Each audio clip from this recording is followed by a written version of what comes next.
facility as reciting a story that I read. All right, we're waiting for the But we don't have to wait. official legal counsel. Well, if he comes, we can go back to it. But I wanted to find the exact article. Okay. It was in the Rolling Stone magazine. Now, I can go and read the whole thing, but I can paraphrase. Okay. So, David Feldman came from an abused childhood. Okay.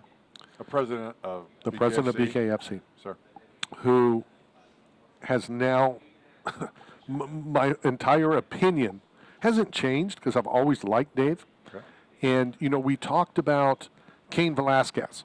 What Cain Velasquez did is something I was dead against. I'm dead against, you know, where he shot into a moving car. But he did something, you're okay. He did something that we've all said we would do. And he shot into a car, hit the wrong person. He should go to prison, in my opinion. Okay. Mark Coleman recently went inside a burning house to save his parents. He did. So the story, because this is so outrageous, what I'm about to tell you, that if it's not true, I'm sure David Feldman would sue me. Okay. That's how outlandish this is. Okay. But this is in the Rolling Stone magazine, allegedly spoken by David Feldman. Okay. So we've heard about Marty Feldman, Thompson. You know, Travis has talked about him, you know, on a regular basis. So they separated, the Feldman parents, and the mother hooked up with a new boyfriend. Okay. Then all of a sudden, and according to this, David didn't know he was 4 years old, didn't see her again. It was like she disappeared. Well, she became I want to get the exact word, a paraplegic. Okay. Okay. So she couldn't use all of her limbs or extremities. Exactly. So all four were immobile. Immobile. Okay. And David's, according to the article, and we've been in their office, there's a painting in his office that his mother painted with a toothbrush or a paintbrush in her mouth. Okay. Right. You know, she had no use of her arms and legs. Well, later he would find out, what his mom told him, you know, later on in life, her name is Dawn, that the boyfriend stopped at a cemetery and beat her, used her head slammed up against the tombstone. Oh, my God. And that's how she became a paraplegic. Wow. So there's been points, and this says, and we've talked about mental health, and we've talked about these things, and you need to talk. David, I guess, has been going to therapy for years. He was on the Commander Barry Bridge, which I think is the USS Barry, contemplating suicide. And he said, my mom lived through this.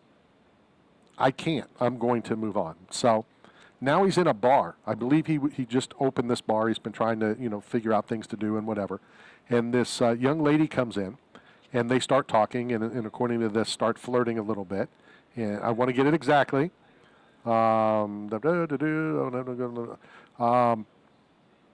He looked for this person for 22 years that did this to his mom. Okay.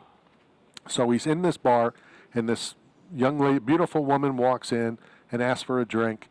According to the article, she was so attractive, I just started talking with her. He says, grinning, all I knew was her first name, Chrissy. So she became a regular. He said, finally, he asked what her last name was. And she said what her last name is. This is a freaking movie. I'm telling you. And she said her last name. And that was the same last name as the attacker of his mom 22, 23 years earlier.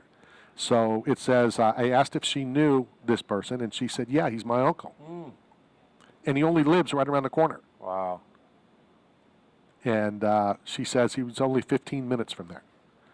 So, again, I'm just kind of reading through this. Walking to the man's door, Feldman didn't have a firm plan, just a gun, a pair of pliers, and a lifetime of pain and anger. And he didn't know what he was going to do, he recalls, but he had a vision, blah, blah, blah, blah, blah.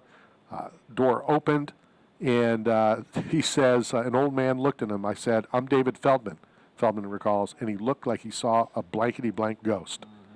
And Feldman leans forward. You know my mom, right? I know what happened, and I know that you never got in trouble for what you did.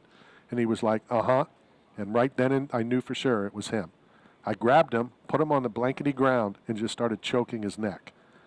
He considered shooting him, like I said. Feldman lets out a breath, and then I stopped and I said, look, I'm not going to do this to you.